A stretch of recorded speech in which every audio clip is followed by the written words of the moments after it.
Amis du filet de la mécanique, bonjour.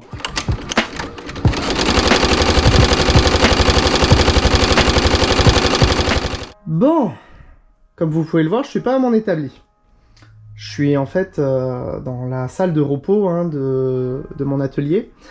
Et on est en train d'aménager avec Florie un petit studio pour pouvoir faire des vidéos plus propres.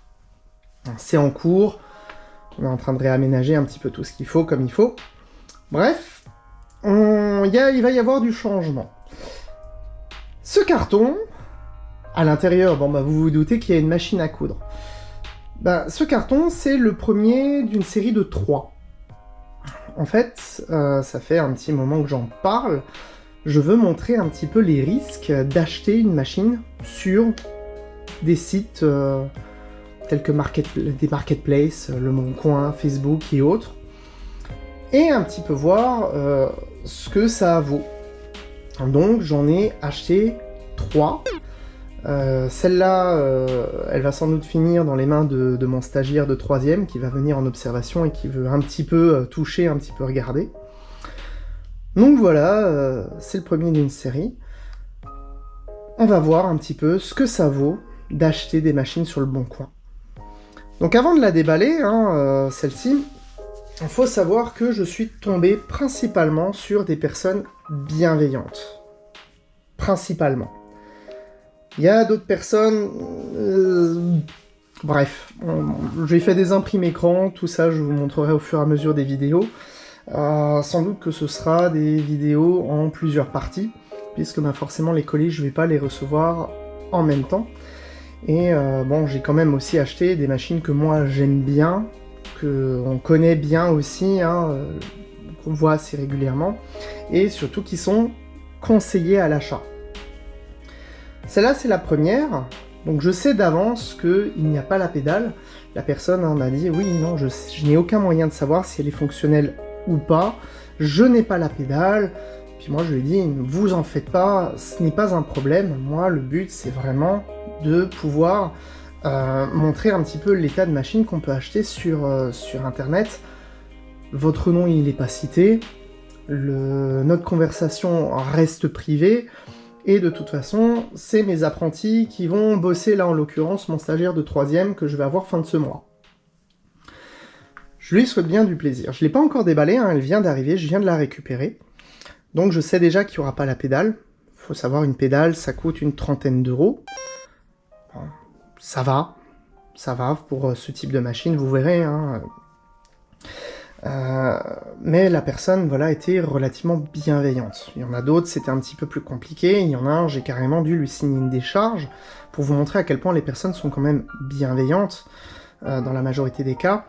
La personne m'a dit « Non, je veux pas vous l'envoyer, parce que si elle arrive abîmée, qui est responsable ?» Puis je lui ai dit « Mais écoutez, s'il y a que ça, moi je vous signe une décharge en disant que même si elle arrive abîmée, j'endosse l'entièreté de la responsabilité. À partir du moment où vous la mettez bien avec du papier bulle, et dans un carton à sa taille, normalement ça passe, quoi. Ça passe. Certes, on est loin des cartons d'origine, mais ça passe. » Bon alors, la première... À votre avis, c'est quoi? Eh ben, on va voir ça tout de suite. Et on va voir surtout comment c'est emballé. Alors la personne, c'est pas mal ça. Donc comme vous pouvez le voir, la personne s'est quand même appliquée. Elle a mis des morceaux de polystyrène pour bien la caler. Voilà, elle a mis de la mousse. Ça c'est très drôle, c'est des cubis de rouge ou de blanc, mais l'idée est bonne, franchement l'idée est excellente. C'est vrai que vous gonflez ça et ça fait un bon amortisseur, franchement, chapeau. Ça, je m'y attendais pas, chapeau. Voilà, il y en a 2.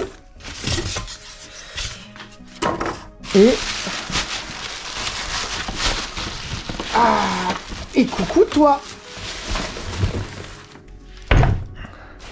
Donc voilà, un petit peu de polystyrène, un peu de papier bulle. Donc vous voyez, quand je vous dis que les personnes sont quand même assez bienveillantes, et du coup, c'est une starlette, et c'est une starlette coucher de soleil, donc qui a le bras libre. Tac. Ok, il y a une chaussette, c'est pas mal. Donc dans la chaussette, j'imagine qu'il y a quelques aiguilles, quelques canettes. Hop. Voilà. Et alors c'est très étonnant qu'il ait dit qu'il n'y avait pas la pédale parce que, à mon avis, ben voilà, cette personne ne connaissait, à mon avis, pas très bien la machine. Voilà, il y a la pédale en fait qui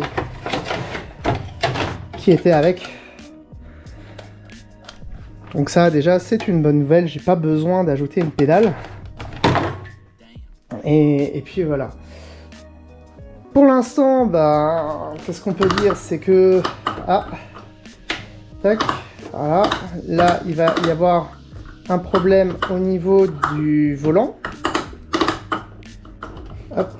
Et je le vois, il y a un problème aussi au niveau des griffes. Il y a aussi au niveau du pied. Le pied n'est pas...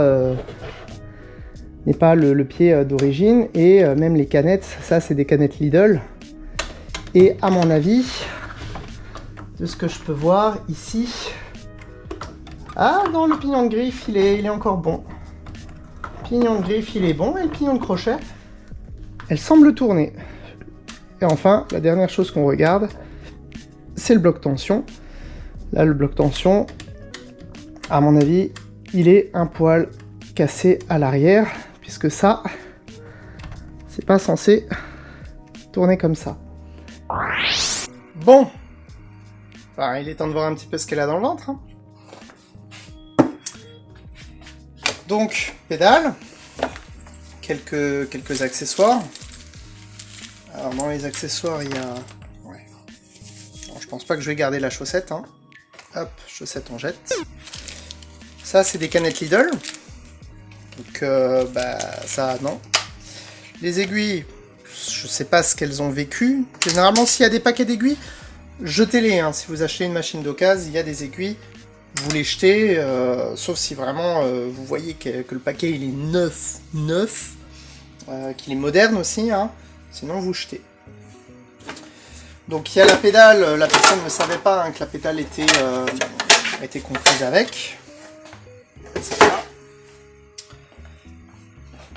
Voilà. Et puis ben, on va regarder. Hein.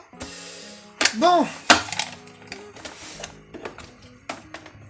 On va juste voir si le moteur fonctionne. La pédale, elle a l'air en bon état. Hein. La personne pensait qu'il n'y avait pas de pédale. Hop. Après...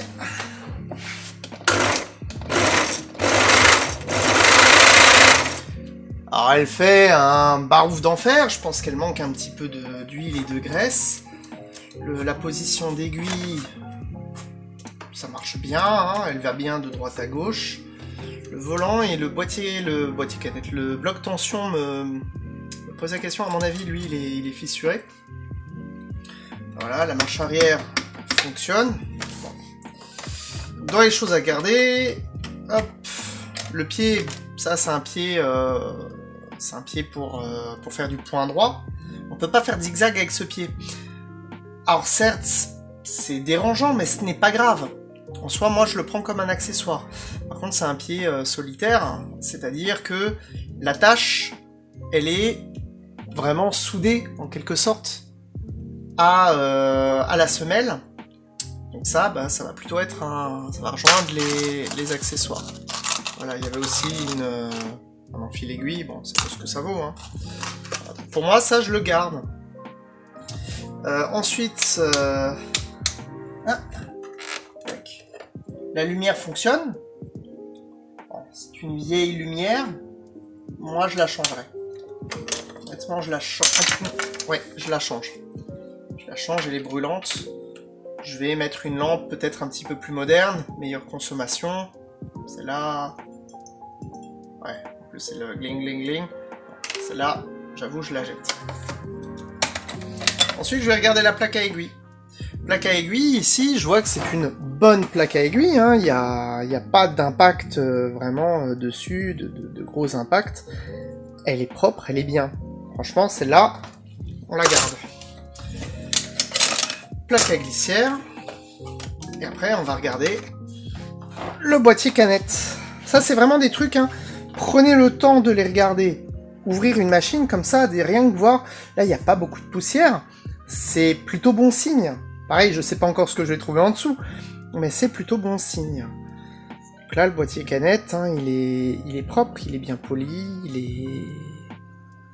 est bien, hein, il n'y a pas d'accroche. Hein, je passe généralement avec l'ongle. Il n'y a pas d'accroche ici, il n'y a pas d'accroche là. Oh, le boîtier canette, il est bon. Un peu usé, mais il est bon. Le moteur, on a vu qu'il est bon. Donc pour le moment, hop. Ça, c'est la base.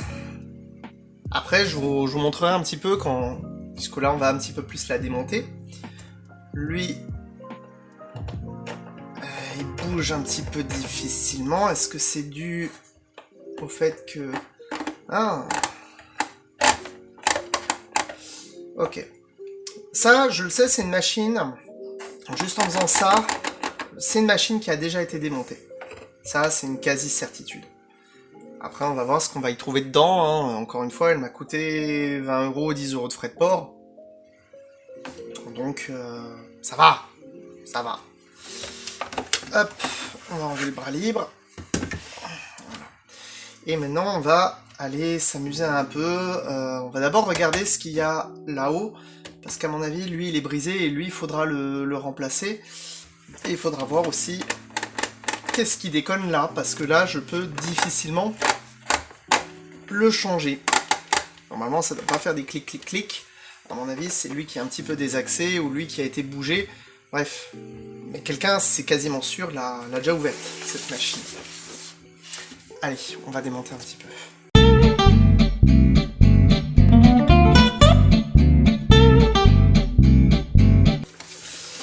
Là, il y en a une, hein, je l'ai déjà démontée.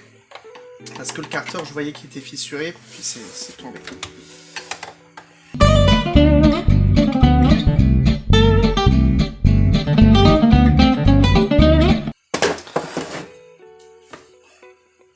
Ouais, c'est pas mal. C'est franchement pas mal. Donc là, je vois que le volant, il a une faiblesse. Hein. Si maintenant je tiens le volant et que je vais vers l'arrière...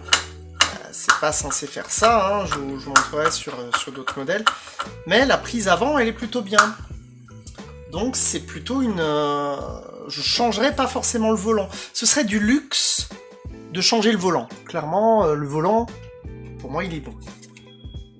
Là, au niveau moteur, on est bien. Il y a quelques bourres. Là, on peut aussi voir le mécanisme de marche arrière. Il est pas mal. Hein.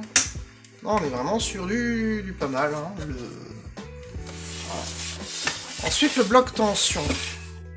Alors, le bloc tension, là, c'est une autre mayonnaise.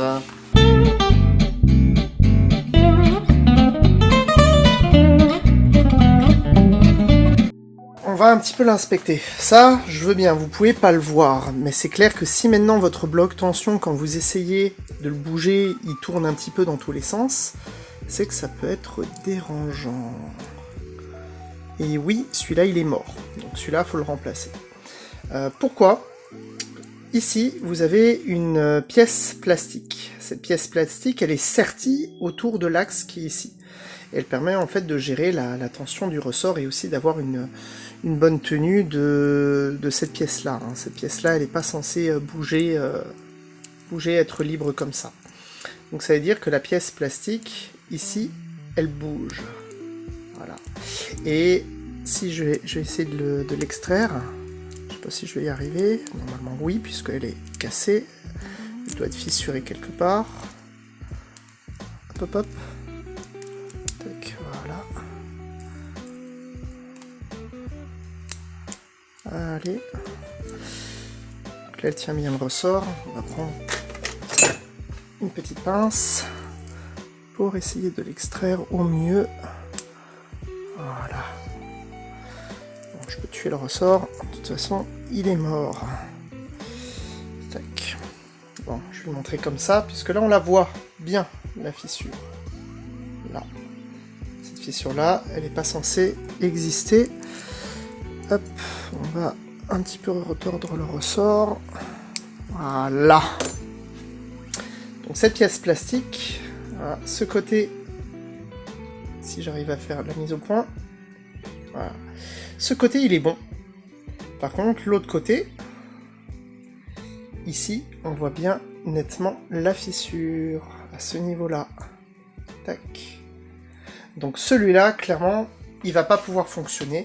Je peux même rien récupérer hein, dans ce bloc tension, à la limite le ressort, hein, je vais l'exploser, je vais le récupérer. Mais ça, c'est moi, réparateur, qui vais le faire. Vous, non. Donc celui-là, malheureusement, tac, il est poubelle. Si je vous montre un bloc tension, comment c'est fait, ça, c'est un œuf. Voilà, la pièce qui est là, elle est bien maintenue. Tout ça, ça ne bouge pas. Et donc ici, bah, je n'ai pas de fissure. Et en fait, je vais pouvoir utiliser ces deux petits trucs là derrière pour pouvoir ajuster la tension de mon bloc tension. Donc déjà, il y aurait cette pièce-là à remplacer. Ensuite, concernant le fait que clac, clac, clac, ça, c'est un simple réglage. Normalement, hop, n'importe quelle personne qui s'y connaît un petit peu sur les starlets devrait pouvoir facilement réussir à le faire. Voilà. Là, je suis bien. Sinon, après, bon, ça manque un petit peu de lubrification. Mais on est pas mal, hein, vraiment, on est pas mal. On est vraiment pas mal. Donc là, plutôt bon point. Vraiment bon point. Pour l'instant, pour 20 €, pour moi, je me suis pas fait arnaquer. Un bloc tension, certes, ça coûte 35 €. Ça me fait le tout pour l'instant à 55. Pareil, il faut changer le pied. Je crois que ça va faire à peu près du 5 et 3 €, puisqu'il faut aussi une attache. Mais pour l'instant, ça va. C'est maintenant que on va aller vers le dramatique, on va un petit peu regarder ce qui se passe en bas.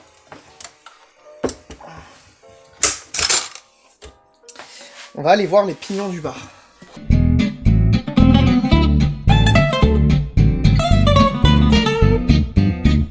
Donc déjà, là, bizarre. Alors c'est pas péjoratif, je dis juste que c'est bizarre. Il n'y a pas de bourre. Normalement, là, il y a toujours un petit peu de bourre. Le renfoncement, voilà, ça, c'est peut-être la seule bourre qui est tombée du capot, quoi.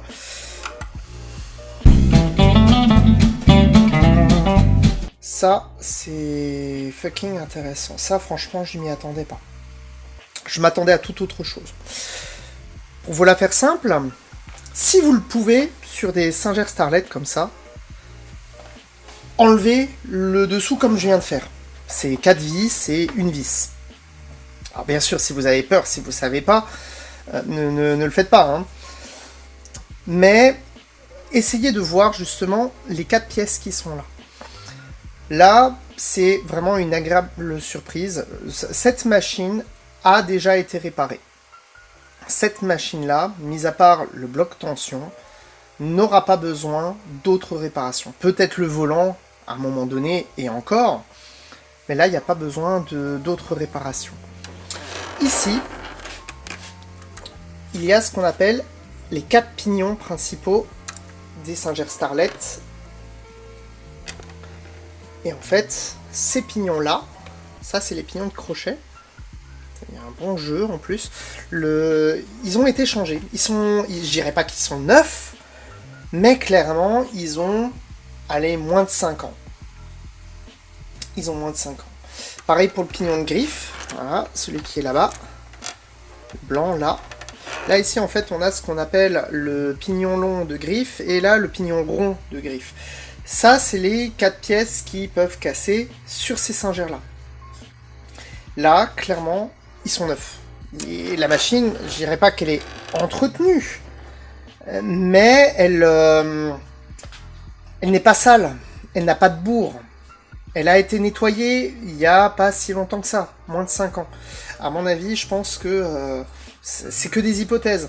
Mais je pense que les pignons cassés, ça devait être la machine peut-être de la grand-mère. Et puis la grand-mère ne l'a pas réutilisée énormément. Voilà, et puis ben, elle a dû disparaître, malheureusement pour le vendeur. Et du coup, bah, il a vendu, mais il savait pas vraiment comment ça fonctionnait, d'une part. Je pense qu'il doit encore avoir des accessoires quelque part, ou alors, voilà, ou alors la personne est vivante, mais ne sait plus, peut-être qu'elle a Alzheimer, c'est que des hypothèses. Et clairement, cette machine, elle est allée déjà chez un réparateur. Là, ça, je m'attendais à des pignons de couleur un petit peu marronasse. Pas comme ça. Là, je suis époustouflé, vraiment. À mon avis, là, je mets un bloc tension et ma machine, elle fonctionne. Elle me fait des points corrects.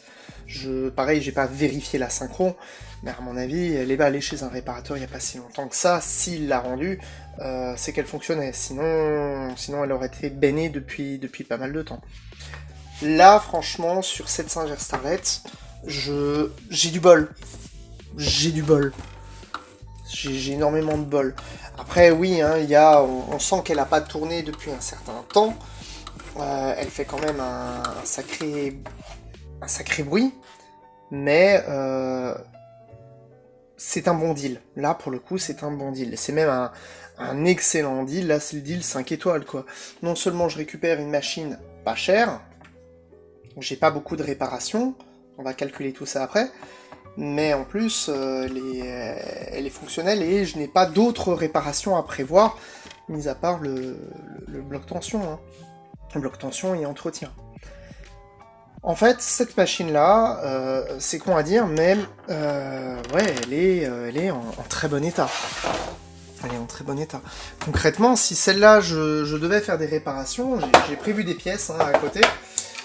Déjà, il me faudrait un pied et un attache-pied, ça c'était une certitude. Les pignons, j'en ai pas besoin, hein, ils sont encore une fois neufs. Il me faut par contre un pied, il n'y a pas beaucoup d'accessoires, donc moi je me rajouterai encore un pied fermeture éclair. Donc là on serait à du 8 et 5. Je changerai l'ampoule, moi je mettrai une LED qui serait à 10€. Le boîtier canette, il est bon, il n'y a pas de pignon. Je prévoirais peut-être 3 canettes. Hop. De bonnes canettes, les vraies canettes Starlet. Voilà, qui sont, on va dire, les 3, c'est à peu près du 1€. Hein. Il y en aura une quatrième à l'intérieur, je pense, pour montrer qu'elle fonctionne. Et puis le bloc tension que j'ai mis, je ne sais où il est là-bas. Voilà. Donc là, on aurait du 8, 5, 10, 1 et 35 pour cette machine. C'est plutôt pas mal, quoi. C'est vraiment un bon truc. Plus l'entretien, hein. Si maintenant je fais l'entretien chez un spécialiste, c'est en moyenne 80€. Ça nous fait du combien, ça? On va vite calculer. Donc ça ferait quoi? Ça nous ferait du 40, du 50, du 58, du 52, allez, du 60€ de pièce, plus 80€ d'entretien, plus le prix de la machine et de l'envoi. Ça nous fait du 140€ de réparation, plus 30€ de machine. Pour une Singer Starlet, clairement, on est loin des 200€, enfin on s'approche quand même hein, des 200€. On est à du 170€, l'achat de la machine, les pièces et l'entretien chez un spécialiste. Pour une machine de cette qualité, c'est un very good deal, quoi. Je peux pas le dire autrement. Moi, je m'attendais à encore, hein, ils sont là, hein, à rajouter le prix des pignons et du pignon de griffe. Mais non. Là, dans les pièces classiques de cette machine, si après je rajoute le volant, je veux bien, le volant il est aussi à une trentaine d'euros, mais là il tourne encore, hein. Avant de le changer, il peut se passer 10 jours, comme il peut se passer 10 ans. Il n'est pas encore au bout de sa vie le volant. Là, franchement, very good deal. Donc c'est plutôt bien. Bon, moi je suis un petit peu chafouin puisque je vais avoir un stagiaire là et puis j'espérais lui faire réparer une machine. Mais vraiment, là, à ce prix-là, j'en ai pour mon argent. J'en ai même plus que pour mon argent. C'est vraiment c'est une bonne, voire même une très bonne occasion. Là, voilà. Encore une fois, hein, la personne, je le redis, la personne était très bienveillante. Elle me disait, moi, ça m'embête de vous l'envoyer, il n'y a pas la pédale, faudra rajouter une pédale. Ben, en fin de compte, si, la pédale, elle était dans son capot. Bon, les canettes sont pas les bonnes. Bon, ça, c'est pas grave. Vraiment, la personne était totalement néophyte là-dedans, n'est pas du tout spécialiste ni en couture, ni à mon avis, ben, ne savait pas... voilà, ça doit être sans doute, il l'a récupéré d'un décès. Mais s'il tombe sur cette vidéo et qu'il se reconnaît, normalement il sait que la machine est allée chez Fil Mécanique. Et que j'en ferai une vidéo YouTube, là franchement, j'ai envie de lui dire merci, malheureusement merci, mais c'est une machine qui, pour le coup, était sous-cotée. Je pense que la personne aurait dû la vendre plutôt aux alentours des 60 €, 65 avec l'envoi, hein. Donc une cinquantaine d'euros pour une personne qui vient la chercher, compte tenu des réparations qui sont à faire. Encore une fois, les pignons, ils sont neufs. Pareil, on peut aussi relier un petit peu sur le prix en ne mettant pas une LED, mais en mettant plutôt une filament. Mais là, pour le coup, bah, c'est une bonne machine. Clairement, je vais pas la tester sans le bloc tension, donc je vais à minima remonter le bloc tension, mettre un bon pied, et faire un petit nettoyage. C'est là, pour le coup, voilà, je suis vraiment tombé sur une bonne personne qui s'est pas fichue de moi. Voilà, j'attends la prochaine, et puis bah, on verra.